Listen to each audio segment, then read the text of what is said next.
legenda sniper dunia di Perang Irak melawan teroris Al-Qaeda yang terkenal kejam. Alur cerita ini diambil dari film American Sniper yang rilis pada tahun 2014. Alur cerita kali ini menceritakan tentang Chris Klein, seorang legenda sniper Amerika yang mengincar sniper terbaik Al-Qaeda di wilayah konflik Irak yang sudah banyak menggagalkan misi dan membunuh banyak tentara Amerika. Tapi sebelum memulai videonya, seperti biasa saya ingatkan agar subscribe dulu channel ini, karena subscribe kalian sangat penting untuk perkembangan channel ini. Kalau sudah, yuk kita mulai videonya. Film diawali dengan memperlihatkan Chris Klein yang masih kecil bersama dengan ayahnya. Pada saat itu, Chris sedang dilatih oleh ayahnya untuk berburu. Dari kejadian ini terlihat bahwa Chris mempunyai bakat dalam menembak, karena berhasil menumbangkan seekor rusa dari jarak yang cukup jauh. Bukan hanya menembak saja, ayah Chris juga mengajarkannya berani melawan siapapun untuk membela yang lemah. Singkat cerita, Chris sudah beranjak dewasa. Sekarang dia berprofesi sebagai koboi rodeo dan mempunyai peternakan pribadi. Setelah memenangkan pertandingan rodeo, Chris berniat memperlihatkan medali kemenangannya ke kasihnya yang bernama Sierra. Sesampainya di rumah, Chris malah menemukan pacarnya yang baru selesai enak-enak dengan selingkuhannya. Tanpa pikir panjang, Chris langsung memiting dan mengeluarkan pria itu. Tidak sampai di situ saja, Sierra juga diusir dari sana. Setelah menikmati patah hatinya selama beberapa hari dan sambil minum-minum, Chris melihat sebuah berita di TV tentang kedutaan Amerika yang diserang oleh teroris di Kenya dan memakan banyak korban. Amarah dan rasa peduli Chris akhirnya membuat dia ingin bergabung dengan militer Amerika. Sampai akhirnya Chris berhasil masuk ke Navy SEAL. Navy SEAL adalah pasukan khusus Amerika yang bergerak di semua sektor, baik di udara, laut, maupun di darat. Kalau di Indonesia, kira-kira seperti pasukan khusus apa ya? Tolong di komen di bawah ya jawabannya. Di sana Chris dilatih sangat keras. Dia disiram, lari, dimaki, pokoknya latihan sangat berat deh. Tapi Chris mengikuti semua pelatihan itu dengan sangat baik. Hingga Chris mendapatkan kesempatan untuk latihan menjadi penembak jitu, atau bahasa kerennya sekarang, jadi sniper. Pada saat sesi latihan sniper, beberapa tembakan Chris tidak mengenai target. Tapi ketika Chris melihat ular yang ukurannya cukup kecil dan cukup jauh, dia malah mampu menembaknya dengan tepat. Dia merasa adrenalin dan fokusnya bertambah ketika harus menembak target hidup yang lagi bergerak. Karena kejadian itu, Chris diangkat menjadi seorang sniper. Di sebuah bar, Chris sedang berkenalan dengan perempuan yang bernama Taya. Awalnya Taya jual mahal ke Chris, tapi karena Chris anaknya emang gesit dan asik, akhirnya mereka ngobrol panjang lebar. Tidak sampai situ saja. Setelah itu mereka berdua semakin dekat, hingga enak-enak bersama. Chris yang sudah serius akhirnya mengajak Taya untuk menjadi pendamping hidupnya, atau kata lain, Chris mengajak Taya untuk menikah. Tapi di tengah kegembiraan mereka terjadi sebuah musibah yang kita kenal sebagai tragedi 9 September. Chris ditugaskan ke Irak untuk melawan teroris. Chris juga hanya mendapat izin nikah dan bulan madu selama 3 hari bersama Taya. Singkat cerita, Chris sampai di Irak. Dia dan timnya ditugaskan di Fallujah untuk melindungi pasukan yang sedang menyisir di jalan kota. Di misi pertama, Chris melihat seorang ibu dan anak yang sangat mencurigakan. Lalu, Chris sadar ternyata wanita itu menggenggam granat yang diberikan kepada anaknya. Dan benar saja, kedua orang itu berlari ke arah pasukan Amerika. Dengan cepat, Chris menembak kedua orang itu. Berkat tindakan Chris, banyak nyawa dari tentara Amerika yang selamat. Sesampainya di camp, Chris merasa bersalah karena menembak anak dan ibu tadi. Temannya berusaha menyikapi dan memberikan motivasi ke Chris. Kalau hal yang dilakukan Chris sudah benar. Kalau saja Chris membiarkannya, akan lebih banyak nyawa yang akan melayang. Di misi berikutnya, skill sniper Chris malah menjadi lebih gila. Dia berhasil menembak supir mobil bom yang sedang bergerak dengan cepat. Bukan hanya itu, dia juga mendapatkan seseorang yang menanam peledak dan seorang musuh yang akan menyerang. Total korban Chris sudah sebanyak 6 orang, itu lebih banyak dari sniper lainnya. Sedangkan di sisi musuh mereka juga mempunyai sniper yang tidak kalah hebatnya, yang bernama Mustafa. Mustafa ini juga ternyata adalah pemenang Olimpiade penembak jarak jauh. Di tengah tugasnya ternyata Chris masih sempat menghubungi istrinya yang sedang hamil. Taya menyampaikan kalau adik Chris juga ikut serta dalam peperangan di sana. Kembali lagi ke camp Amerika. Chris dan teman-temannya ditugaskan untuk mencari Sarkawi. Sarkawi adalah ketua kelompok teroris Al-Qaeda yang berada di lokasi tempat mereka berada. Sarkawi memiliki sekitar 5.000 anggota teroris yang sudah sangat terlatih dan juga didanai oleh Osama bin Laden. Tapi lokasi dia belum diketahui. Maka dari itu, pasukan harus terus menyisir kota untuk mendapatkan informasi keberadaan Sarkawi. Mendengar itu, Chris ingin turun membantu dalam misi pencarian ini. Dia tidak ingin lagi memperhatikan musuh dari jarak yang jauh. Tapi temannya beranggapan jika Chris menjaga dari jauh, para tentara akan merasa lebih aman. Sekarang total korban Chris sudah mencapai 24 orang, dan sekarang dia dijuluki sebagai legenda. Di tengah misi pencarian ini, Chris yang harusnya menjaga teman-temannya dari jauh, malah memutuskan akan ikut turun dalam pasukan pencarian. Saat Chris ikut dalam pencarian, dia masuk ke sebuah rumah yang dihuni satu keluarga. Kepala keluarga itu pun diinterogasi oleh rekan Chris yang bisa berbahasa Arab. Ternyata mereka takut dengan Amir, prajurit terbaik kedua di bawah Sarkawi. Mereka juga takut berbicara dengan pasukan Amerika, karena kalau mereka ketahuan membocorkan rahasia, mereka akan dibunuh memakai bor listrik. Dengan sedikit bujukan dan meminta imbalan $100.000, akhirnya keluarga itu mau memberitahu di mana lokasi Amir berada. Setelah mengecek dan memastikan kebenaran Amir, Chris dan timnya kembali ke tempat itu membawa uang $100.000.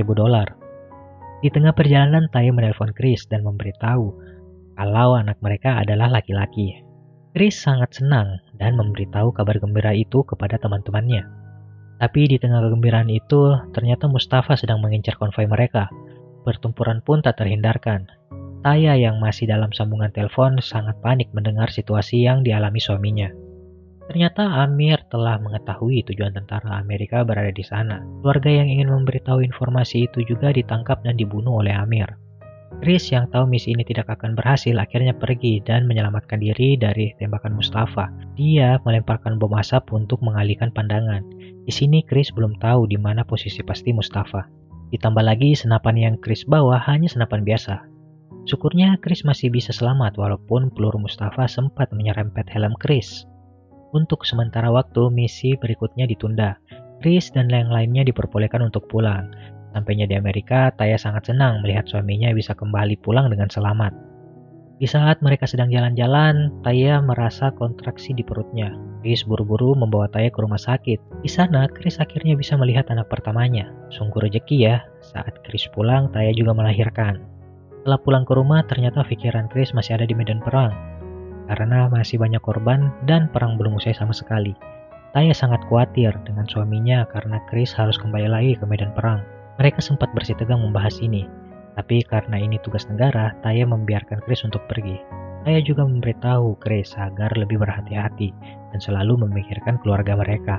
Akhirnya Chris kembali lagi ke penugasannya yang kedua. Di sana dia juga bertemu dengan adiknya. Chris sangat senang melihat adiknya yang baik-baik saja. Di sana juga kelihatan adik Chris yang sangat gelisah. Ternyata adik Chris mengalami sedikit trauma karena perang yang sudah diikuti. Di benaknya hanya ingin kembali pulang secepatnya ke Amerika. Sesampainya di camp, Chris mendapatkan kabar kalau dia sekarang sangat terkenal di kalangan tentara Amerika dan teroris. Al-Qaeda sampai menyiapkan $180.000 yang berhasil membawa kepala Chris. Selain itu, Chris juga diberikan tim khusus untuk menangkap Amir. Misi dimulai kembali. Chris dan timnya sekarang lagi menyisir sebuah apartemen, hingga mereka masuk di salah satu rumah warga yang bernama Malik. Mereka pun diinterogasi dan menunjukkan foto Amir. Tapi tak satu pun dari mereka yang mengenali wajah Amir. Karena dirasa cukup aman, akhirnya Chris dan pasukannya memutuskan untuk istirahat di sana. Di hari itu bertepatan dengan Idul Adha. Malik mengajak Chris dan pasukannya untuk makan bareng. Suasana di sana sangat hangat dan ramah. Mereka pun sempat bercanda di sana. Hingga Chris melihat siku Malik yang lebam dan membuatnya menjadi sangat curiga. Chris pun mulai memeriksa isi rumah Malik sampai ia mendapat tempat penyimpanan senjata rahasia yang berada di bawah kasur. Tanpa basa-basi, Chris langsung menangkap Malik dan menyuruhnya untuk mulai berbicara. Daripada Malik mati di sini, akhirnya Malik setuju untuk membantu tentara Amerika dan menunjukkan di mana tempat persembunyian Amir. Malik langsung pergi menunjukkan markas Amir. Pada saat pintu dibuka, tanpa berlama-lama pasukan Amerika langsung menyerang. Satu demi satu pasukan Amir dijatuhkan hingga mereka berhasil masuk ke dalam markas Amir. Tapi di tengah penyergapan itu ternyata Amir berhasil kabur dari lorong buatannya. Di luar, pasukan Amir dan tentara Amerika terus tembak-tembakan.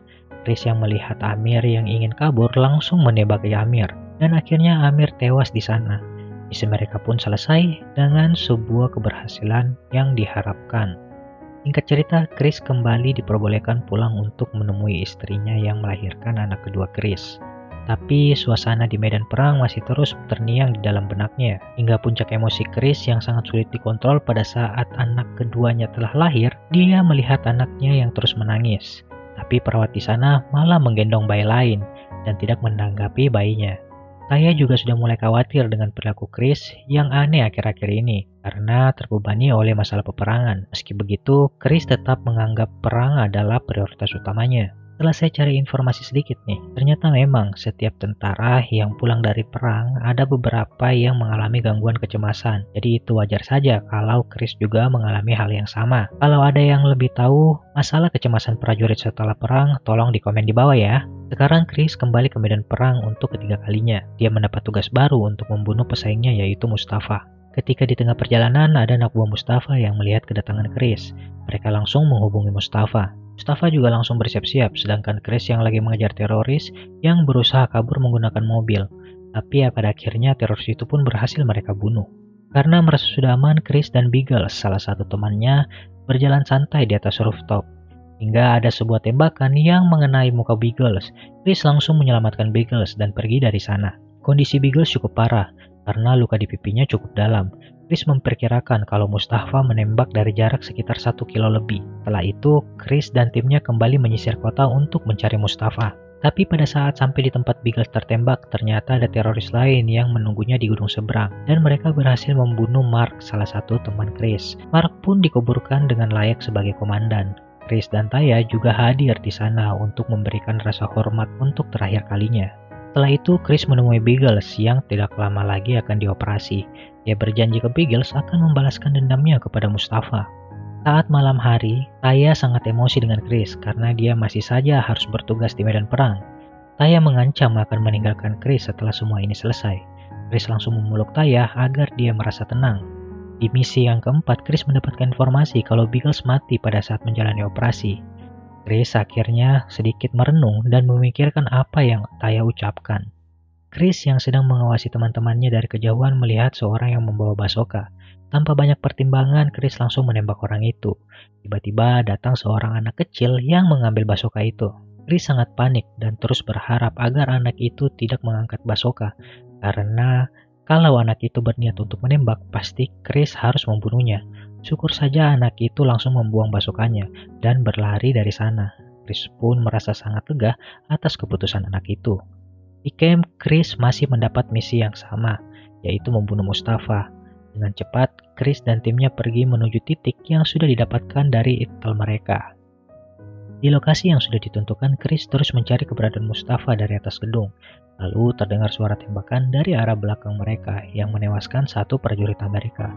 Dengan cepat, Chris langsung memindahkan setup snipernya ke arah tembakan tadi dan mulai mencari Mustafa. Berbekal suara tembakan tadi, Chris berhasil melihat dengan samar kalau Mustafa berada sekitar jarak 1,9 km. Itu jarak yang sangat jauh sekali asal kalian tahu. Pasukan cepat tanggap pun dikerahkan untuk menyergap Mustafa di sana secara diam-diam karena mustahil Chris dapat menembak dengan jarak sejauh itu. Tapi pasukan cepat tanggap perlu waktu sekitar 20 menit baru bisa datang, sedangkan Chris melihat Mustafa yang sedang mengincar salah satu temannya. Chris yang instingnya sudah sangat kuat akhirnya memberanikan diri untuk menembak Mustafa dari sana. Dengan satu tembakan, Chris berhasil membunuh Mustafa dan membalaskan dendam Biggles. Tapi karena tembakan Chris, musuh langsung tahu posisi mereka ada di mana. Dengan cepat, para teroris itu mengepung Chris dan kawan-kawan yang berada di atas gedung. Tentu saja mereka kalah jumlah. Walaupun begitu, mereka mencoba bertahan dengan semampunya. Para teroris juga mulai mengepung mereka dari berbagai arah, yang membuat tentara Amerika sangat kewalahan menahan mereka. Serangan terus-menerus datang dari arah teroris.